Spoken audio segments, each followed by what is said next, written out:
O escritor Pablo Neruda, na sua obra Canto Geral, que conta a história da América Latina, se refere a Luiz Carlos Prestes como claro capitão, que, segundo o poeta chileno, como nenhum outro, tivera uma vida tão marcada pela tragédia quanto pelo talento. De fato, ao falar do senador Luiz Carlos Prestes, nos vem rapidamente à memória as áridas circunstâncias daquele momento histórico. Contudo, os traços mais marcantes e que nos deixam mais admirados são a força de seu caráter e a perseverança com que perseguiu seus ideais. Onde quer que estivesse, em qualquer situação, Luiz Carlos Prestes se revelou um daqueles homens que dedicou a sua vida a combater as injustiças sociais. E mais, fez o nosso senador duramente, toda a sua existência se empenhou totalmente de corpo e alma ao empenho para eliminá-las.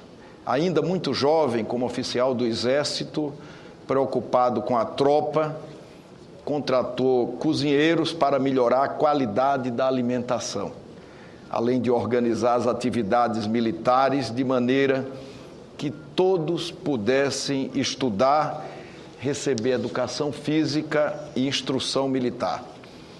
Essa primeira manifestação de solidariedade o acompanhou por toda a vida, mas não somente a favor dos mais próximos e dos segmentos sociais menos favorecidos. Prestes deixava em segundo plano eventuais projetos pessoais. Aqui no Senado, onde chegou com uma das mais expressivas votações da história, não foi diferente.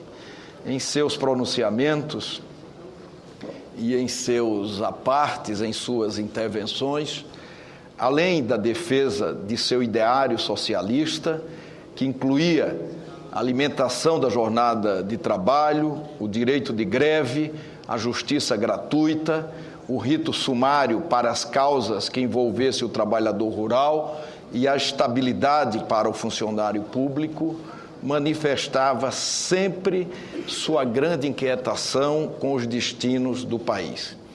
Durante os trabalhos da Assembleia Nacional Constituinte de 1946, apresentou emenda absolutamente contemporânea e defensável, que proibia a formação de trustes, cartéis e monopólios que acarretasse o controle do mercado interno e desequilibrasse a concorrência. Em um discurso que ficou célebre, Prestes rejeitou com veemência as insinuações de que seu partido defenderia a então União Soviética em detrimento da soberania brasileira. O seu amor ao Brasil e a sua formação humanística se revelava sempre. Em outro pronunciamento memorável, proferido durante aquela Constituinte de 1946, Luiz Carlos Prestes afirmou que errar é dos homens, mas que acreditava no predomínio da inteligência e na força dos argumentos. Disse que comungava a premissa de que todos são capazes de corrigir erros e reformar opiniões. Essas foram outras características de Prestes que temos de ressaltar. A crença de que o diálogo e a compreensão abrem caminhos para o entendimento. Convicções essas essenciais para a vida parlamentar, sem as quais, inclusive, não há como exercer com êxito as atividades públicas. Por tudo isso, lastimamos a arbitrária resolução da mesa do Senado Federal de 9 de janeiro de 1948, que cassou o mandato do senador Luiz Carlos Prestes e seu suplente Abel Sherman.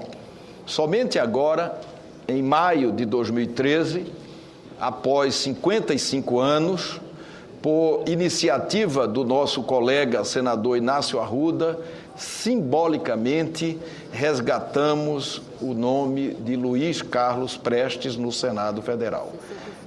65 anos, melhor dizendo. Naqueles idos, diante da iminente cassação do mandato de Prestes, o também senador José Américo de Almeida disse da tribuna que não iria comungar com aquela violência. Declarou então José Américo: não serei eu que ajudarei a expulsar companheiros de um recinto que não é mais meu do que deles, de uma casa que só o povo pode abrir ou fechar com uma chave que é a mesma que abre e fecha as urnas eleitorais. Só agora, em parte, o país se redime de um equívoco histórico, mas na linha dos ensinamentos que ele próprio nos legou, errar é dos homens e diante dos enganos haverá possibilidades de corrigi-los, mesmo que, como agora, fazemos tardiamente.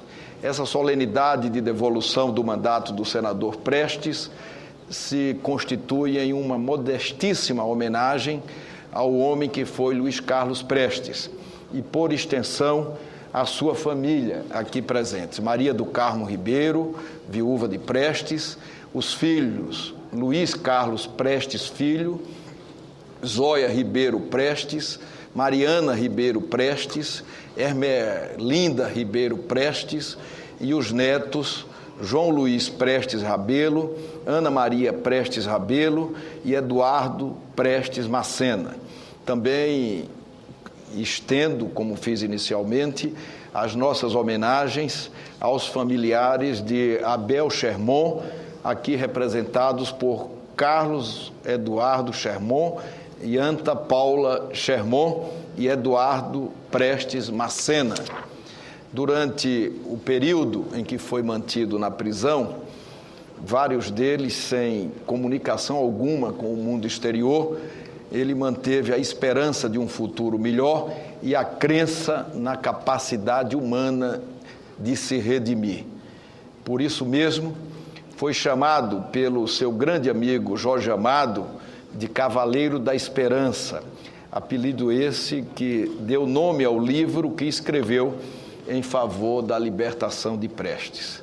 No livro escrito em 1942, o escritor baiano nos diz que, depois de relatar a vida poética de Castro Alves, nos contará a história heróica de Luiz Carlos Prestes.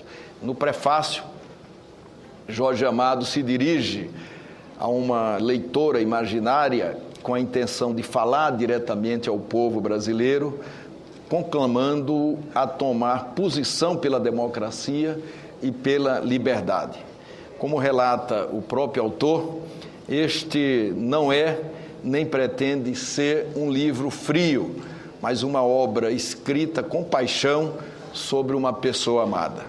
Para além da merecida homenagem, essa sessão serve ainda como reflexão aos homens públicos, uma vez que a cassação violando o ordenamento jurídico e a própria democracia se deu porque o Tribunal Eleitoral cancelou o registro do Partido Comunista do Brasil em 1947. Não podemos revogar muitas das páginas pálidas e vergonhosas de nossa história, mas sempre devemos reformá-las a fim de guiar as futuras gerações do país no respeito à independência dos poderes, que é um dos pilares da nossa democracia.